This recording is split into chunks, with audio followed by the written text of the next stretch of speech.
ಹಿಂದೂಗಳ ಹತ್ಯೆಯಾದ್ರೆ ಬಿಜೆಪಿಗೆ ಹಬ್ಬ ಎಂಬ ಹೇಳಿಕೆಗೆ ಕಿಡಿ.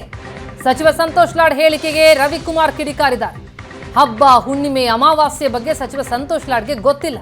ಖುಷಿ ದುಃಖದ ಬಗ್ಗೆ ಸಂತೋಷ್ ಲಾಡ್ಗೆ ಗೊತ್ತಿಲ್ಲ. ಸಂತೋಷ್ ಲಾಡ್ ಬೇಜವಾಬ್ದಾರಿತನದ ಹೇಳಿಕೆಯನ್ನ ಬಿಡಬೇಕು. ಈ ಸರ್ಕಾರ ಟಿಪ್ಪು ಶಾಹಿ ಆಡಳಿತ ನಡೆಸ್ತಾ ಇದೆ ಅಂತ ರವಿಕುಮಾರ್ ಕಿಡಿಕಾರಿದ್ದಾರೆ. ಯಾವ್ದು ಹಬ್ಬ ಅಲ್ಲ ಅನ್ನುವಂಥ ಒಂದು ಸಾಮಾನ್ಯ ಜ್ಞಾನವೂ ಕೂಡ ಸಂತೋಷ್ ಅವ್ರ ಲಾಡ್ ಅವರಿಗೆ ಇಲ್ಲ ಅಂತ ನಾನು ಹೇಳೋದಕ್ಕೆ ಬಯಸ್ತೇನೆ. ಯಾವ್ದು ಹಬ್ಬ, ಯಾವ್ದು ಹುಣ್ಣಿಮೆ, ಯಾವ್ದು ಅಮಾವಾಸ್ಯೆ, ಯಾವ್ದು ದುಃಖ, ಯಾವ್ದು ಸಂತೋಷ ಅನ್ನುವಂಥ ಅರ್ಥ ಮಾಡ್ಕೊಳ್ದೇ ಇರ್ತಕ್ಕಂಥ ಒಬ್ಬ irresponsible minister mister Santosh Lad ಅವರು ತಮ್ಮ ಘನತೆಗೆ ತಕ್ಕಂತೆ ಹೇಳಿಕೆಯನ್ನು ಕೊಡಬೇಕು. ಘನತೆಗೆ ತಕ್ಕಂತೆ, ಗೌರವಕ್ಕೆ ತಕ್ಕಂತೆ, ಸ್ಥಾನಕ್ಕೆ ತಕ್ಕಂತೆ ಹೇಳಿಕೆಯನ್ನು ಕೊಡಬೇಕು ಅಂತ ನಾನು ಹೇಳೋದಕ್ಕೆ ಬಯಸ್ತೇನೆ.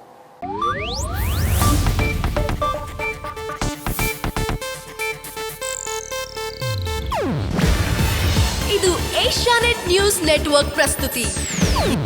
ನೀವು ನೋಡ್ತಿದ್ದೀರಾ ಏಷ್ಯಾನೆಟ್ ಸುವರ್ಣ ನ್ಯೂಸ್.